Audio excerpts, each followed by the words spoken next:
One day, while playing in their grandma's garden, Luna, Mart, and Emma find a strange egg.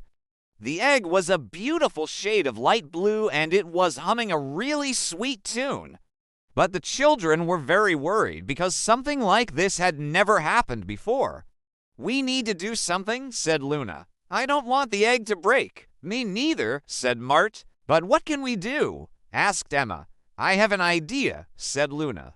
"Let's ask Grandma." So the three children went inside to ask their grandma what they should do. "Oh my goodness," exclaimed Grandma. "I haven't seen anything like this before." She stroked her chin as she thought really hard. "Well, let's just keep an eye on it for now," said Grandma finally. "Okay," said the children in unison. And so they did. They kept watch over the egg, making sure nothing bad happened to it. Every day the children would ask Grandma if she had any idea what the egg was or what was going to happen, but she just didn't know. Every day the egg changed a little bit, too. At first it was a light blue color, but slowly it turned a darker shade of blue, almost black, and the tune it hummed became louder and more distorted. Finally, after what felt like forever, the egg started to crack. The children watched with wide eyes as the egg began to split open. Then out popped a giant bird. The bird was unlike any the children had ever seen before. It had bright red feathers, a long neck, and a huge beak.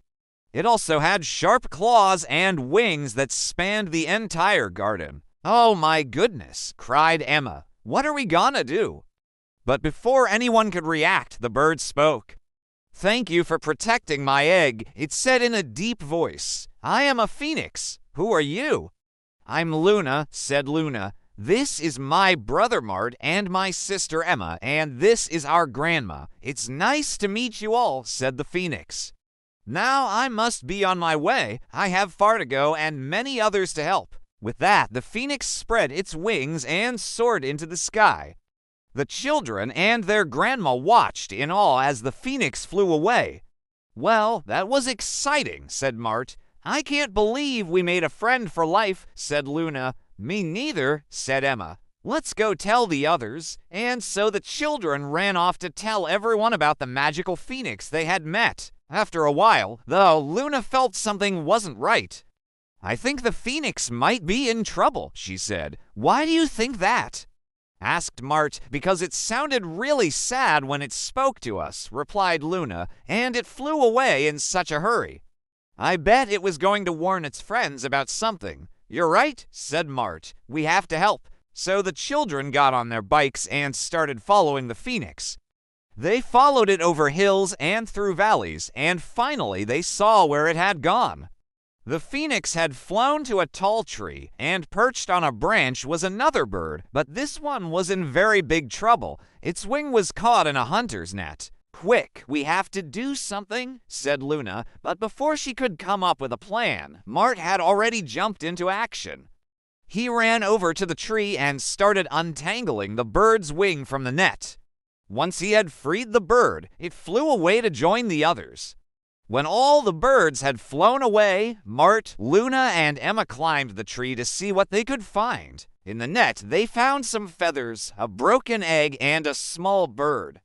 The little bird was scared at first, but then it saw the children and calmed down a bit. "Are you hurt?" asked Emma. The little bird looked at her and then at the egg. "My egg, it's broken," it whispered. "Can you fix it?" "Of course we can," said Luna. "We'll take care of you." And so the children took the little bird back home with them. They gave it some food and water and then tucked it in for bed. "Will it be okay?" whispered Mart. "Of course it will," said Luna.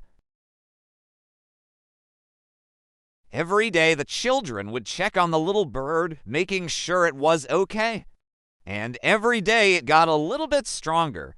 Finally, one day the little bird was fully recovered and it was time for it to go. "Will you come visit us?" asked Emma. "Of course," said the little bird. "I'll bring my friends too." And with that, the little bird flew away to join its friends. The children watched as the birds flew away, and they knew they had made some new friends for life.